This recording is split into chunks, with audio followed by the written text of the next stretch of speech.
people are here. I've seen people enjoying it. And we're going to take a little walk through this area and show you some of the other vendors that are here at Marble City Market.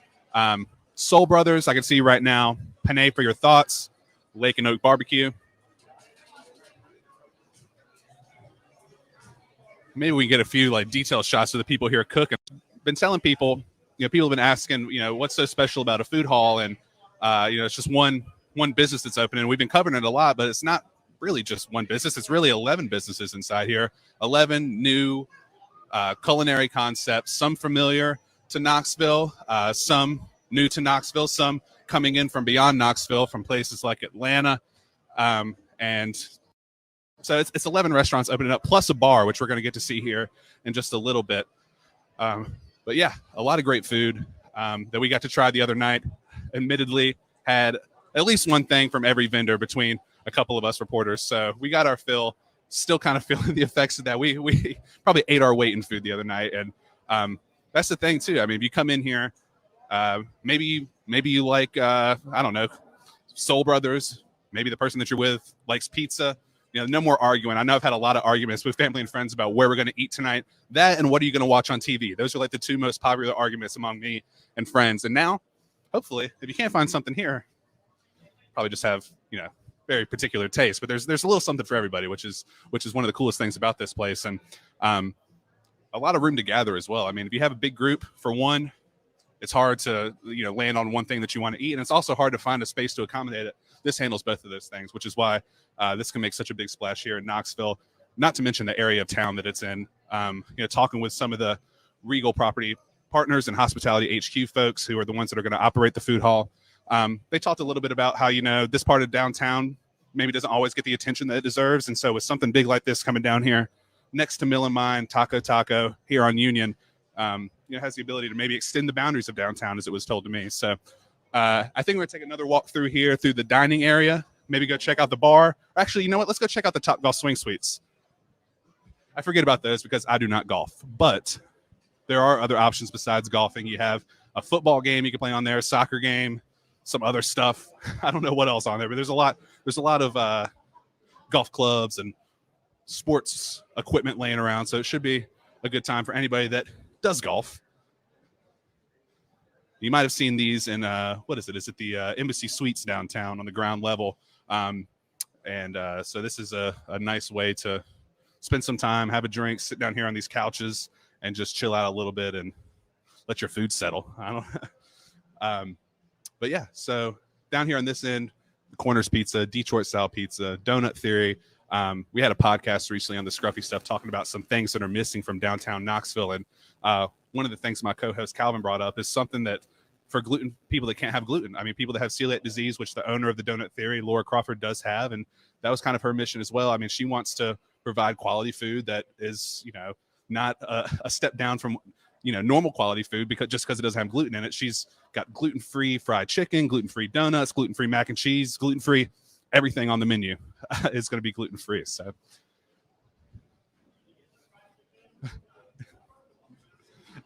and the Donut Theory, actually, the food hall, all the vendors I'm pretty sure are operating 11 until it changes on the weekends. I think it's 11 to 10 during the week and then 11 to 11 on the weekends, Friday and Saturday, with the bar staying open an hour later each night. But the Donut Theory is going to be open up earlier because they do have some breakfast options, a donut sandwich, which has some breakfast meats on it, and donuts as the to hold it all together, I guess. And then a wo-nut, which is same batter as the donut, it says, but like a waffle.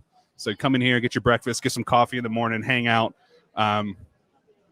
Plenty of outlets, which I've talked about before, is such a cool thing because you can, plug up your computer if you're coming here in the morning and have a coffee and sit and get a little work done if you're on that hybrid working model before you go into the office.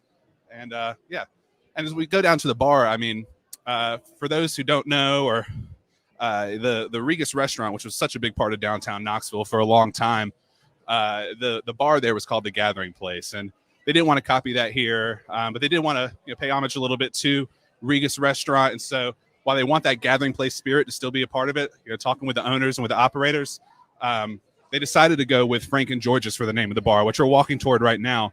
Frank and George being the two brothers that founded Regus restaurant, and this building, this block, Regus Square, also does the same thing. So I'm going to weave through some people. Like I said, a lot of people are out here this morning enjoying lunch, breakfast, brunch. And then now here is Frank and George's. Not officially the gathering place, but definitely the gathering place of the food hall. And for those who don't know how the food hall works, have never been to one before, basically you walk up to those vendors. We just walked through the line back there, so you saw people waiting for food. That's another thing too. The food is supposed to be pretty quick. I know they have a goal of like 5 to 7 minutes to get the food out. So while it's quick food, it's also all chef-driven concepts. So we're going to talk with Michael Weatherby from Hospitality HQ here in a second about why they are so focused on chef-driven. But you go over there, you grab some food, find yourself a seat, maybe come down to the bar, grab a drink as well.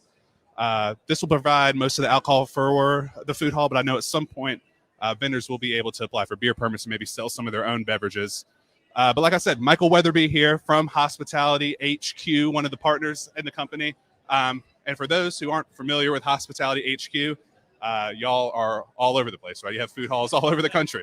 We're in a few places. We are a chef-driven restaurant hospitality company that we have restaurants, bars, food halls, and hotels, different parts of the country. So we're based in Brooklyn, New York, but we have locations now in Knoxville, Omaha, New Orleans, Washington, D.C., Philadelphia, a few other places. More coming as well. So I hear you say chef-driven.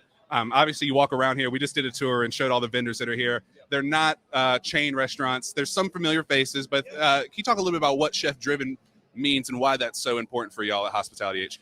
For us, our own company started off as one 39-seat restaurant 5 years ago. My business partner, Chef Akhtar Nawab, really our focus has always been on exactly that, chef-driven, high-quality food. The HQ and Hospitality HQ stands for high quality, not headquarters, right? So we're always about giving awesome food, beverage, and hospitality at the highest level that's unpretentious and at an approachable price point.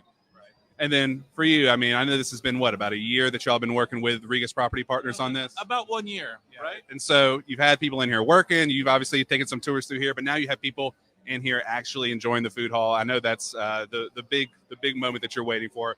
What's it like? And can you just talk a little bit? I mean, you've done a lot of these opening events before, but it seems to me like there's a lot of people here for opening day. Can you talk just a little bit about the turnout and how cool that is for you to see? I mean, this is amazing, right? This is what our company does best. This is what each one of these vendors does best, right? It's not shooting out emails. It's not construction. What we do best, all of us, all these small businesses, is really taking care of people, right? Making people feel good, giving them food and beverage and thoughtful hospitality. So to see all of these people in Knoxville, in this community, turn out and be completely full in the first 15 minutes, I think is really makes everybody feel really great. We've been talking about on both of these live videos that we've done sort of about the consumer experience, the customers that have come in here. But can you talk just a little bit about, what you provide for the chefs? Because I think for a long time, at least here in Knoxville, I know food halls have been a part in bigger cities for a little bit longer, about a decade or so. But here in Knoxville, it's like you open a restaurant or you get a food truck, and those are the two options. But obviously, this is a lot more of a low-cost way for people to get their foot in the door. For people, I know, like you said when we talked the other day about, maybe people that were challenged during the pandemic. So just what does Hospitality HQ do for these vendors that allow them to come in here and set up shop? Yeah, I think what's very unique about this position, it's almost a hybrid between a restaurant and a food truck, right? A restaurant in that you have a full kitchen, food truck in that it's small and compact, right? But I think what's really unique about this is that these particular small businesses, these vendors, all they need to do is come, bring their ingredients, bring their team members, and start cooking, right? These stalls come fully outfitted.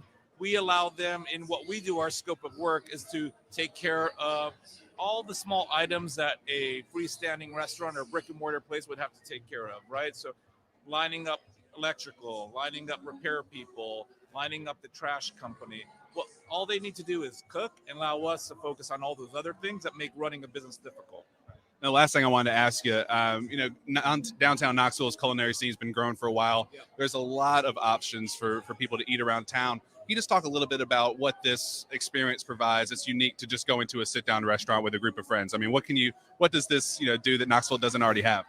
It sounds a little cheesy, right? But this really provides something for everybody, right? For every group, for every family, for every office. The unique things about food halls is there's such a diverse grouping of food. There's such a wide array of food that you don't. I spoke to you this before about I have a family with 2 young girls that are 4, right? To get a family to choose on one restaurant or one type of food and everybody's happy is very difficult. Same thing with an office environment. Here you have 11 different food options so that everybody can get exactly what they want, and an awesome bar that seats 40 seats. I was going to say, I'll eat just about anything, but that's, other people, and I did eat just about anything the other night at the preview event, but I know for other people, it can be difficult to agree on that. And I was saying earlier, trying to figure out something to watch on TV. Those are the 2 things. Where are we eating? What are we watching? And I was speaking to TV, obviously TV's up here too. Games a heavy rotation. Right, for sure. Awesome. Well, Michael, thanks so much for joining me on this, and thanks for talking with me and everything. You've been great talking about the food hall and all the stories we've written, so I appreciate it. Awesome. So I want to do another quick walkthrough, just maybe a lap around the bar. I know we kind of walked past it briefly, but at the event the other night, we also had a chance to try some of the cocktails. A favorite that stood out to me was a Paloma. I normally don't like spicy. I wasn't really thinking it was going to be as spicy flavored as it was, but I was surprised. It wouldn't have been something I would have ordered had I known that. But now when I drank it, pleasantly surprised, which is saying a lot because I normally shy away from this thing. So that Paloma was great. They also had a drink called Bless Your Heart for Knoxvillians. You know what that means for anybody that's from not around this parts. It's not as positive a thing as it sounds, but it is funny. Cool play on some of the cocktail names, keeping it local. There's a local old fashioned. I'm trying to remember what that was called. Something. And there was another one over the tracks, which I'm pretty sure something about tracks. What is it? Let's see. We get a bar menu here.